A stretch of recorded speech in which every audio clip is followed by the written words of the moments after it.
Leaf करोल व्हायरसमुळे tomato उत्पादकांचे कंबरड मोडलेलं आहे। टोमॅटोच्या उत्पादनात घट झाल्यामुळे दरही वधारलेत।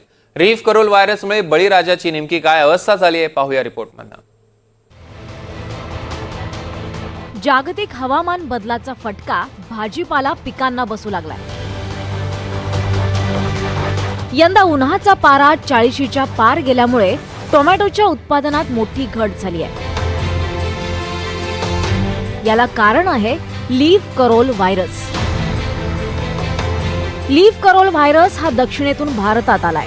त्याचा फटका आता महाराष्ट्रातील शेतकऱ्यांनाही बसतोय। पांढऱ्या माशीमुळे हा व्हायरस टोमॅटोचं पीक उद्ध्वस्त करतो।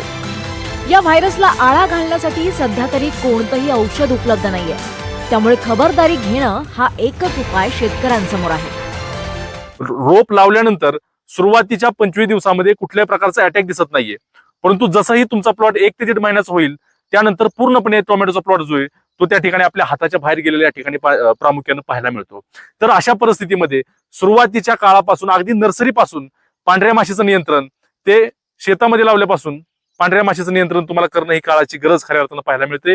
आणि अशा माध्यमातून या नुकसानामुळे खरं तर संबंध भारतभरामध्ये महाराष्ट्रामध्ये या टोमॅटोचे रेट जे ते खूप महागलेले या लीफ करोल व्हायरसच्या माध्यमातून आपल्याला बंधूंनो पाहायला मिळतात। बाजारामध्ये या व्हायरसवरती आल्यानंतर नियंत्रित करणारं कुठलंही औषध उपलब्ध नाहीये। जागतिक हवामान बदलाचं आव्हान शेतकऱ्यांसमोर उभं ठाकलंय।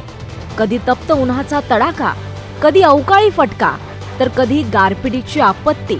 यामुळे शेती व्यवसायाचं सगळं गणितच बिघडलंय। पांढऱ्या माशीमुळे जो लीफ करोल व्हायरस आला त्याच्यामुळे टोमॅटोचं आतोनात नुकसान झालं। 75% पेक्षा जास्त 75% पेक्षा कमी उत्पादकता ही कमी झाली टोमॅटोची। आणि त्याच्यामुळे मार्केटमध्ये आता शेतकऱ्यांना पाठवण्यासाठी टोमॅटो हे तोडणं देखील परवडत नाही अशी स्थिती आहे। जरी बाजारभाव खूप चांगले असले तरी सुद्धा शेतकऱ्याच्या हातात फायनल येणारे पैसे हे खूप कमी आहेत। उत्पादनात घट झाल्यामुळे टोमॅटोच्या दरांचाही भडका उडालाय। किरकोळ बाजारात टोमॅटोचे दर प्रति किलो 100च्या घरात पोहोचलेत। 6 मेची लागवड आहे। 1 महिनाभर प्लॉट एकदम भारी होता। मी त्याच्यानंतर बांधणी चालू केली, त्यानंतर प्लॉटलेच खराब व्हायला लागला। त्यानंतर मी प्रत्येक कंपनीचे चांगले औषध मारले तरी तो म्हणजे व्हायरस कंट्रोल झालेला नाही। आज मी या प्लॉटमध्ये 1 ते 1.5 लाख रुपयाला झोपलेला आहे। किरकोळ बाजारात 1 किलो टोमॅटोसाठी 100 रुपये मोजावे लागतात। परंतु पहिला 15 ते 20 दिवस आम्हाला प्लॉट अतिशय चांगला दिसला। त्या 15-20 दिवसानंतर या पांढऱ्या माशीच्या अटॅकमुळे लीफ करोल व्हायरस मोठ्या प्रमाणात आढळून आला। त्या लीफ करोल व्हायरसमुळे आज पूर्णपणे प्लॉट हातातून गेलेला आहे। एकही कुठं आमच्या हाती लागलेला नाहीये आणि पूर्ण झाडाला 1 ते 2 फळ शिल्लक आहे, परंतु त्याचाही आकार वाढत नाही। पाणी पूर्णपणे गोळा झालेले आहे आणि प्लॉट आम्ही आता पूर्णपणे उपटून टाकणार आहे। लीफ करोल व्हायरसमुळे शेतकऱ्यांचं कंबरड मोडलंय।